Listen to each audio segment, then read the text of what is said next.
I think one of the things that I'm really keen to share on, like it's International Women's Day, week, month, year, we can make it whatever we want. It's acknowledging that when businesses support female entrepreneurs, women-led businesses, like business results are actually better, like it's proven.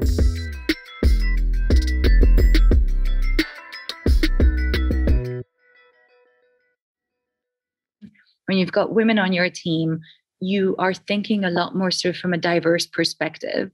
And I think something I've realized in small businesses, often that is overlooked because the priority is generating revenue today. And it's kind of just surviving today. And it is a tricky one. You need to sort of go back and forth. It's a chicken and an egg type question. But if you don't think about diversity today, and if you don't think about not having groupthink, just making sure that you're thinking differently today, then you won't be able to get to those business results necessarily as quickly as you want.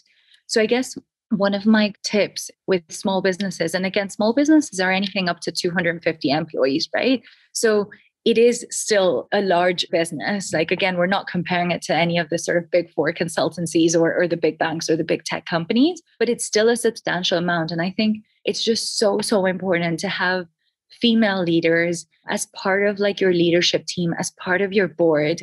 It's more important than any time, I think, in history, just because of how quickly things are moving. And just to think about it, like, less than 100 years ago, we weren't even able to vote or anything. And like 50, 60 years, we've come such a long way. So imagine how much we're going to sort of get through in the next 10, 15, 20 years. And if we don't have equal sort of teams, if we don't have women in sort of those leadership positions, those companies will fall behind, in my honest opinion. So I guess I just want to encourage everyone to like think about it for a second and do your research as well. I think so many times we just know what we know based on the 5 people that we hang out most with. And now it's even tougher because we hardly hang out with anyone.